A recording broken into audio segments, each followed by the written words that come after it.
sexuality is fluid. And you might realize one thing about yourself today, and you might realize one thing about yourself tomorrow.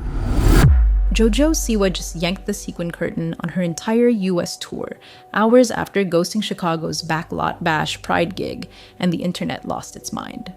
One swipe through X and you'll see two camps screaming, blame the boyfriend versus blame the business. Cause ever since she skipped out of the Celebrity Big Brother UK house hand in hand with reality TV heartthrob Chris Hughes, every cancelled show, every missed Pride moment, and every career hiccup has been pinned on their whirlwind romance and the cheating allegations.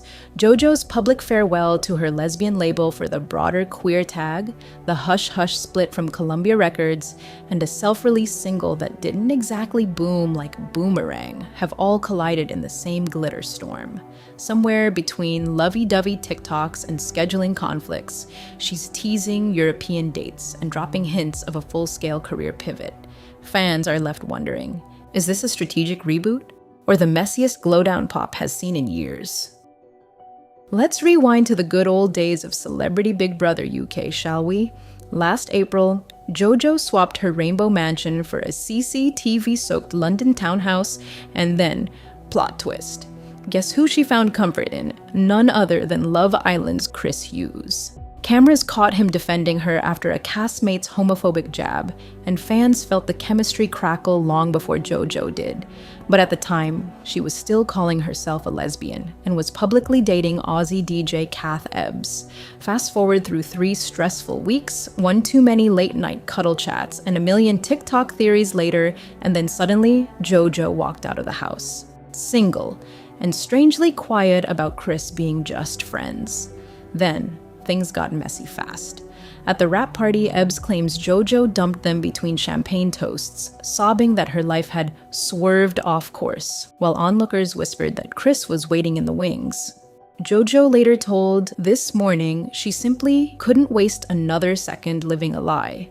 Yet Ebbs' tear-filled podcast episode painted a picture of blindsides, boundary crossing, and a suspiciously flirty roommate who went too far. TikTok detectives went nuts trying to prove cheating, but no receipts ever surfaced. Finally, on June 2nd, JoJo blew the lid off her relationship status. It's not platonic anymore, and I'm head over heels. Overnight, hashtag #CHughes became a ship name, hashtag Justice for Kath trended hard, and JoJo's comments turned into a battlefield over loyalty, queerness, and clout. And when she swapped her lesbian label for the more fluid word queer, that noise got even louder. JoJo's bombshell dropped during a glossy You magazine sit-down when she admitted the word lesbian never felt like her real skin. She told the writer she first came out as pansexual at 17. I didn't care about gender, just vibes. But later, she convinced herself to pick the safer, tidier label lesbian because people inside and outside the LGBTQ+ community kept nudging her to pick a box. That confession split her fandom. Some cheered the fluid honesty. Labels change, people grow. While others accused her of gay baiting for attention, especially now that she's dating a man. TikTok stitched her quotes alongside old merch that touted loud and proud lesbian, demanding refunds. JoJo clapped back on This Morning, reminding everyone that sexuality can shift. You might learn one thing today and another tomorrow, and that's okay. Still, the timing raised eyebrows. Just weeks after the interview, gossip blogs noticed her latest single, Bulletproof, hit streaming services with no Columbia Records logo in sight, fueling talk that the label quietly cut ties when her identity headlines got messy. Coincidence? Maybe. In any case, JoJo suddenly found herself with a new label of identity, but without an album label. While stans were busy parsing JoJo's love life, a quieter crisis crept up backstage. Her shiny Columbia Records contract vanished into thin air. No press release, no dramatic Twitter thread, just silence. And a brand new single called Bulletproof, landing on Spotify under JoJo's own imprint. The wording on the credits told the story. Copyright 2025 JoJo Siwa Entertainment. Translation: big budget backing. Gone. Industry blogs quickly whispered theories. Some blamed payoff. Last year's debut EP fizzled on the charts, so the label cut ties. Others whispered, moral panic. Did Columbia flinch when her rainbow branding got messy? JoJo shrugged it off on TikTok, saying she wanted full creative control. But fans noticed she was suddenly booking tiny club gigs across London instead of the arenas her team had hyped stateside. And those London nights weren't just about music. Paparazzi snaps showed Chris Hughes cheering in the front row, sparking hot takes that JoJo was scouting UK labels to mix business with romance. Whatever the motive, the pivot felt drastic. A global kids icon swapping sold-out arenas for indie stages and open mic energy. In one live stream, she laughed, "I'm my own label boss now, no more suits in the room." Cool flex, but skeptics wondered if that independence was forced rather than chosen. Still, JoJo painted it as a rebirth. New era, new sound, new crowd. She teased gritty pop-punk demos, flashed studio selfies with unknown producers, and promised bigger, bolder, boomier tracks. But ticket sale trackers hinted her US numbers were sluggish, foreshadowing the tour bomb that was about to drop. Chicago's Backlot Bash had billed JoJo as its rainbow-crowned headliner.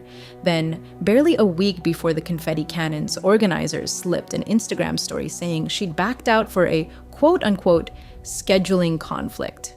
Within minutes, TMZ blasted the headline, "Peace Out, Pride," and tied the exit to her splashy new romance with reality TV heartthrob Chris Hughes. Fans were furious. TikTok lit up with hashtag Siwa skipped bride, while Twitter armchair detectives stitched JoJo's recent queer not lesbian interview beside the cancellation, accusing her of ditching the community the second a cute boy winked. Pride blogs fired back, reminding everyone that queer fluidity is still, well, queer. Then came domino number 2. Her entire US summer tour suddenly vanished from Ticketmaster. Yes, all 30-plus shows. Like, what's going on? JoJo posted a tearful website note. "My US tour has to be postponed. Announcements soon, including Europe shows."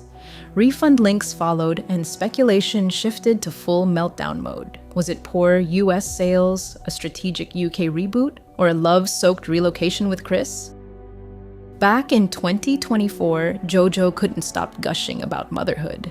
She told Cosmopolitan she had a sperm donor lined up, planned to fertilize 3 eggs, and wanted 3 surrogates, so her kids would be like triplets, but not. She even inked the names Freddie, Eddie, and Teddy on her arm, then joked she'd dump any partner who dared hate them. Fast forward to this month, and poof. The triplet dream is out. In a viral Capital Buzz clip, an interviewer teased, "Still set on Freddie, Eddie, and Teddy?" JoJo laughed, rolled her eyes, and clapped back, "Absolutely not. I was a bad girl doing bad things. That was naming children. New plan. Silva Siwa." The fandom's reaction? Total whiplash.